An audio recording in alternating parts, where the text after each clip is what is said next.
Okay, let's move on to my final curtain pick review. My last one I'm going to show is the GJ Locks multi-pick.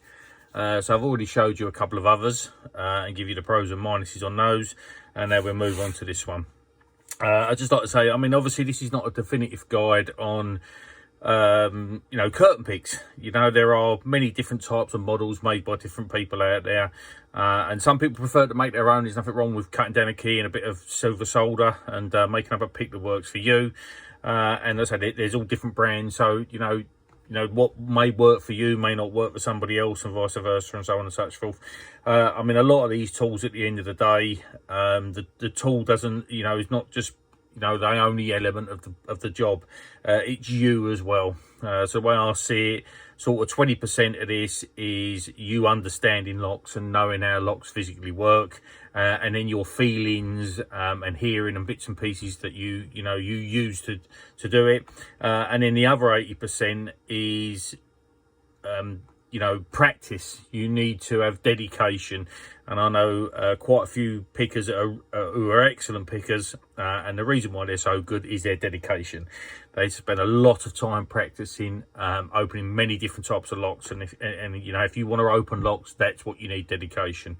So part of it's the tool, part of it is you as a person who and how you are, and then a massive element is the dedication and practice. So after I finished with Chris Belcher's multi-gauge,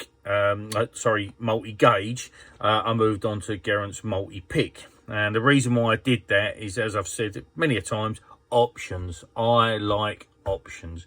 And this tool for me gives you loads of options. There is a huge amount of tools in this one small box. Now you can buy this in a couple of ways. There's like a basic multi-pick, and then there's an extended version with some extra tips, but there are tips on from that, and so far as I'm aware, I've bought all the tips that Geraint's released. And it works so well for me, and this is just an option. In this one box I can open so many curtain, non-curtain padlocks, multi-point locks. All sorts of different locks can be opened with this one box. In fact, I actually need to change this box because this box is actually too small. I haven't opened this probably for a week because I've not been that busy and not doing much practice, but so this thing is stuffed full, and I really need to deal with it. So let's have a look inside and get to see the tool. So as you can see, this thing is completely jam full of all sorts of bits and pieces, and this is why it probably needs a better organisation, unusual for me. So inside the tool, we've got the main body of the tool, which is this here. This is the main body, and this has got your T-bar, all made out of stainless steel. It's all in one piece. It's a nice solid tool, and then when you're using it, the feelings do come right through the tool. It's very good. But the ingenious part of this tool is the tips. So with the particular, like the basic kit you get 3 tips that come with it, and these are the original ones that have got just these little upstands in, and this one here I actually broke the tip out of it, and I managed to pick up some of these these grub screw things from Geraint, so drill it out, retap it, and I managed to get that in. And but again, these two are fine. It was just a bit of fatigue, and obviously me probably being a bit heavy-handed. And then you have these little collars that go on as well, and they're like spacers to stop it going too deep into the lock. Grub screws fell out of that one. You've got to be a bit careful with these. These can be a little bit delicate. I've broken these before by over tightening them, so but that's what they're for, and it's quite straightforward how it works. It's got a locating pin at the back, so you just push it in, do the screw up, and if you do it up nice and tight, it becomes one piece. And this is, to me, this is the ultimate option. Because as quick as doing this, I've got a different gauge. Simple as that. I mean, it's a different tool and a different gauge, all by having just these couple of tips in the box. I mean, I just think it's ingenious. I really do like it, and I like the way everything's been put together with it. So that's the body. They're the 3 original tips, and then we've got wires as well. So you'll notice some of my wires are bound up. I mean, they come with 1 lollipop. You can buy more, and I've bought a few of these now. And I've noticed, I think Paul Horton's put a bar on the end of these, which I'm going to try and do that myself, because it gives me that feeling. Although I've got used to using this now, and you know, I'm quite proficient with it. I like the idea of having that little bar on there, and obviously the shape of the tool is very clever, because it's shaped so you put the wire, you know, that's the pointer showing the toe of the wire, so you know exactly where you are on the lock. So I've bound this one together like that, so you people say, well, what's that, what are you doing there? This is my Era Vectus pick, and I've just bound it together on a piece of string, so I know that's all one item. I know that these wires are designed for this tip, and that's why I got myself a turner to go with that one as well. So that's my Era Vectus bits. And this is where you get, this is going to go on a little bit because there's just so much going on in this just one little box. There's a couple of bent wires here, and these two are bound together again, and I can just slide that off. And these are for the Chubb 110. So these wires have been specifically made for the Chubb 110. Although I've got a pick and pin thing from Garen that I use instead, but I've got this in the box because, you know, I can carry this one box up to basically any kind of mortise lock, and I've got a very high % chance of opening it. Although I don't pick the 110 by hand, really, I've not practiced enough on that, but the options there, I've got those wires in there. Then I've got my normal left and right wires, which are already got the tips on, so I don't have to muck about and undoing grub screws and messing about. I wanted to do this, and for the price of these, it was just easier for me. And you'll notice again, I've adjusted my wires. If you look at the end of the wires there, I put a small curve in my wires and done some changes just to suit me. One's a bit longer than the other there, so I've changed these to suit my picking style. So again, a couple of wires there, and then we've got more wires inside. So we've got, longer and shorter bent wires there. Again, these are all identical. So these are not made by hand. These are all made on some kind of machine. So if you break one and you order another one in, it's coming in exactly the same as you had it before. So these are all very, very uniform. So if you like these wires, again, make your own. It's no big deal. But if you like the wires that Garrett makes, you just put your order in. When it turns up, it's exactly the same as what you had before. And then, like me, I'd probably make my own adjustments. And then we've got overlifters as well, and these are particularly good. I've used these quite often. A couple here I've put some, bends in the end just for a bit of speed.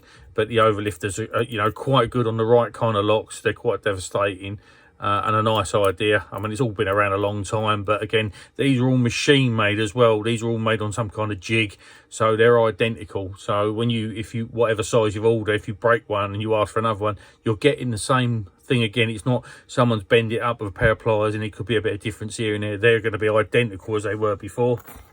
And then we move on to this, which is a box again of a huge amount of tips, and this just shows you the options. And this is what I say when it comes to options.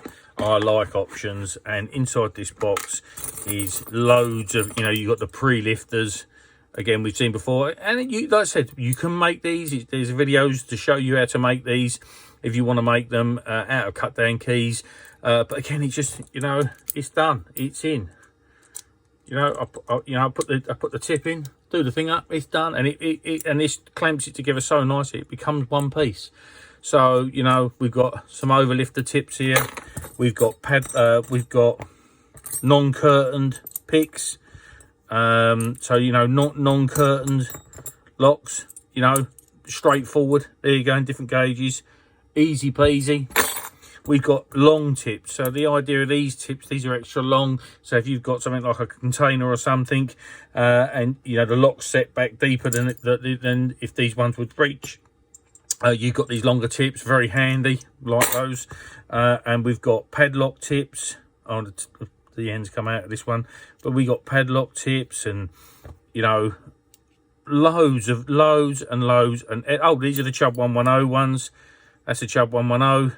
So that must be the other one. There must be a left and a right for the Chubb 110. So there's a couple of tips for the Chubb 110 pick. So again, there's so many options that one box of goodies to give you. And that's what I really like about this, this particular kit. I've got all this stuff in one small little box, and I can take this to a door, and got a huge success rate of having the right bit or the right tip to open the door, job done. And as far as I'm aware, there's more of these coming as well. So this, to me, this is a very versatile tool. I like it a lot. I'm very used to using it now, and this is my go-to tool for now. The only downside with it that I can see, like as a major downside, everything works perfectly well. You can add in and add into the kit, which is brilliant. My only concern is I'm very, very protective of this tool, because I've put everything in one box. If I was to lose this box, now value-wise, it's great value for money, because you buy the main kit and the tips are quite reasonable. You know, CNC machine, you know, tips, they're very reasonable to buy. But if you're paying 60, 70 quid for the tips, that's quite cheap compared to what a whole tool's going to cost you. But if I was to lose this box, or if I was to, you know, have it stolen, there's a big investment in just one box. So that's the only downside I can see for this tool. But it's not really a downside, because it's personal preference. I can spread these bits about and have them in different bags and bits and pieces. I choose to have it all in one box. That's down to me. That, you know, when I go somewhere, I can open it up and you know, and get on with it straight away. My only worry, and I do guard this very well, that if I left it somewhere in a rush, and it went missing, or if someone was to try and steal it off of me, there is a massive investment in one box. But that investment has paid. But saying that investment's paid for itself over and over. I've opened many a locks with these already, and it's paid for itself over and over. And this is, you know, 100% recommended by me, and definitely my go-to tool for mortise picking. So I hope that helps anyone. And you know, these are available. You can buy these on GJ Locks' website. So, you know, this isn't like the other ones where I couldn't find them in bits and pieces. These are regularly available, and it's being consistently updated. So, you know, keep your eyes out for new tips as well. So again, you're not buying whole new tools, you are just buying the ends that suit you. You don't have to have them either. You got the choice. So there you go. Hope that helps someone. Cheers.